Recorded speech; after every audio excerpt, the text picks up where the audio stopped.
मित्रों नमस्कार। RB classes में आप सभी का एक बार पुनः स्वागत है।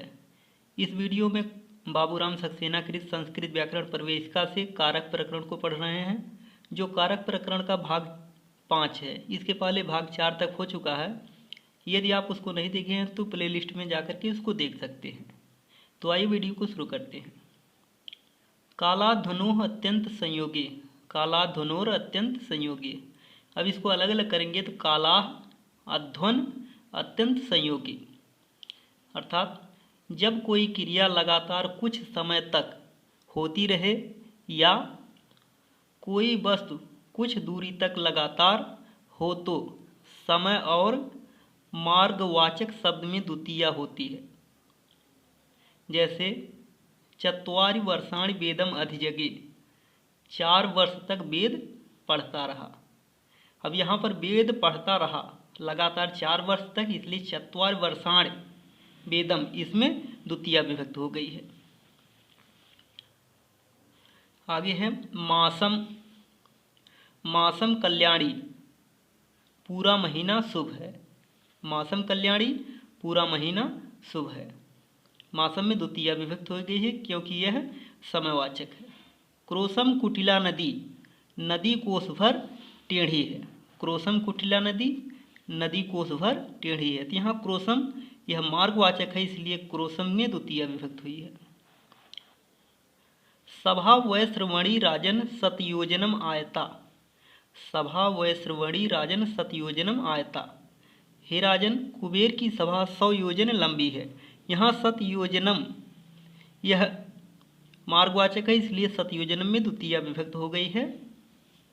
अगला सूत्र है एनपा द्वितीया। एनप प्रत्यांत शब्द का जिस शब्द से संबंध होता है उस शब्द में द्वितीया या षष्ठी विभक्त होती है। अर्थात कहा गया है कि एनप प्रत्यय, एनप प्रत्यांत शब्द जिस शब्द से संलग्न होता है, जिस शब्द से संबंध होता है, उस शब्द में द्वितीया अथवा षष्ठी विभक्त होती है। जैसे ग्रामम ग्रामस्य व दक्षिणेन, यहाँ दक्षिणेन शब्द में एनप प्रत्यय लगा है, इस कारण से ग्रामम और ग्रामस्य की, ग्रामम में द्वितीया तथा ग्रामस्य की षष्ठी विभक्त हुई है। तत्रागारम धनपद गृहान उत्तीर्ण अस्मदीयम, तत्रागारम धनपद गृहान उत्तीर्ण अस्मदीयम। यहाँ उत्तीर्ण में एनप प्रत्यांत, इसलिए गृहान की द्वितीया विभक्त हुई है। वहाँ पर कुबेर के महल के उत्तर मेरा घर है। ग्रामम ग्रामस्य वा उत्तीर्ण एका नदी अस्ति, ग्रामम ग्रामस्य वा उत्तीर्ण एका नदी अस्ति। गांव के उत्तर की ओर एक नदी है। यहाँ उत्तीर्ण में एनप प्रत्यय लगा है, इस कारण से ग्रामम में द्वितीया तथा ग्रामस्य की षष्ठी विभक्त हुई है। अगला सूत्र है गत्यर्थ कर्मणि द्वितीया चतुर्थ्यो चेष्टायाम अनध्वन। गत्यर्थ कर्मणि द्वितीया चतुर्थ्यो चेष्टायाम अनध्वन, अर्थात गत्यर्थक धातुओं के योग में कर्मणि, कर्म में द्वितीया चतुर्थ्यो, द्वितीया और चतुर्थी विभक्त होती है।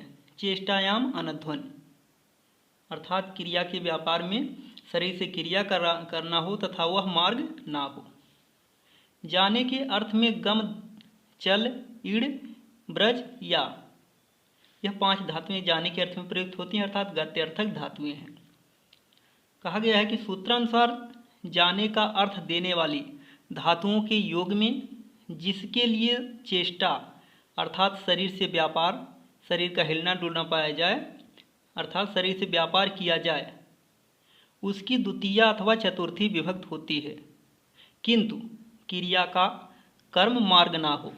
कहा गया है कि जाने के अर्थ में, जाने का अर्थ देने वाली धातुओं के योग में जिसके लिए चेष्टा अर्थात शरीर से व्यापार किया जाए, अर्थात शरीर का हिलना डुलना पाया जाए, तो उसकी द्वितीया अथवा चतुर्थी विभक्त होती है, किंतु क्रिया का कर्म मार्ग ना हो। जैसे सह गृहम गृहाय वा गच्छति, सह गृहम गृहाय वा गच्छति, वह घर जाता है। अब यहाँ पर गच्छति गत्यर्थक धातु है, इस कारण से गृहम और गृहाय, गृहम में द्वितीया तथा गृहाय में चतुर्थी हुई है। अगर यह मार्ग होता तो केवल द्वितीया विभक्त होती। जैसे यदि गत्यर्थ धातुओं का कर्म मार्ग हो तो केवल द्वितीया विभक्त होगी। गत्यर्थक धातुओं का कर्म मार्ग हो तो केवल द्वितीया विभक्त होगी। जैसे सह पंथानम गच्छति, यहाँ गच्छति गत्यर्थक धातु है, इसका कर्म पंथानम मार्ग है, इसलिए केवल द्वितीया विभक्त हुई है। सह पंथानम गच्छति, वह मार्ग पर जाता है।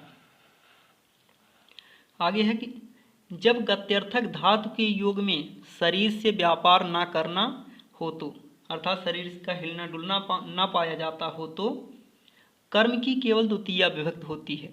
जैसे मनसा हरिम व्रजति, मनसा हरिम व्रजति, मन से हरि के पास जाता है। अगला सूत्र है दूरांतिकार्थेभ्यो द्वितीया चा, दूरांतिकार्थेभ्यो द्वितीया चा, दूर अंतिक तथा इनके समानार्थक शब्दों में द्वितीया तृतीया पंचमी एवं सप्तमी विभक्त होती है। दूर अंतिक तथा इनके समानार्थक शब्दों में द्वितीया तृतीया एवं पंचमी सप्तमी विभक्त होती है। जैसे ग्रामात् ग्रामस्य वा, दूरम दूरेण दूरात् दूरे वा, ग्रामात् ग्रामस्य वा, दूरम दूरेण दूरात् दूरे वा। यहाँ दूरम द्वितीया, दूरेण तृतीया, दूरात् पंचमी, दूरे सप्तमी विभक्ति है।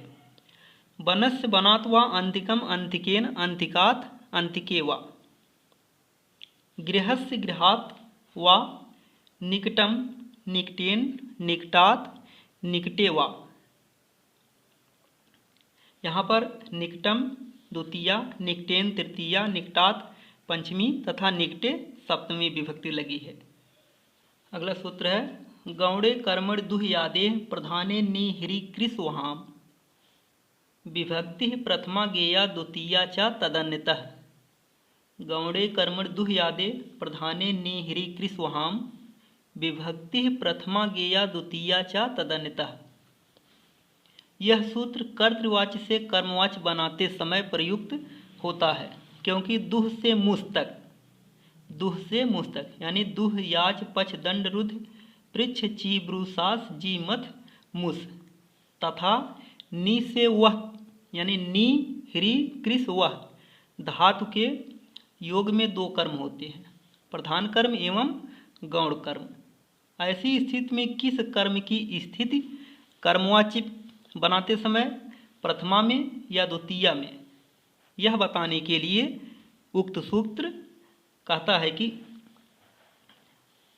कर्मवाच्य बनाते समय नी से वह यानी नी ह्री कृस वह, कर्मवाच्य बनाते समय नी ह्री कृस वह धातु के योग में प्रधान कर्म की प्रथमा, कर्मवाच्य बनाते समय नी ह्री कृस वह धातु के योग में प्रधान कर्म में प्रथमा एवं दुह से मुस, दुह से मुस, ये 12 धातुओं की गौण कर्म की प्रथमा विभक्त होती है, यानी दुह से मुस तक की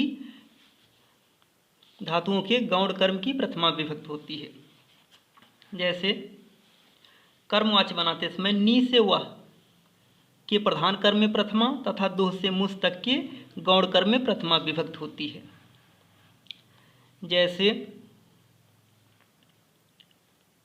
गोपः धेनुम पयोदोग्ध, गोपः धेनुम पयोदोग्ध, यह कर्तृवाच्य यानी साधारण वाच्य है।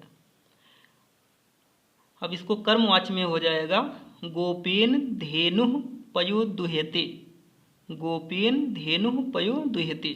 दुह धातु के योग में गौण कर्म में प्रथमा होती है, तो यहाँ पर ग्वाला गाय से दूध दुहता है, तो यहाँ पर गाय यह गौण कर्म है, यानी धेनु में प्रथमा विभक्त हो गई है कर्मवाच्य में।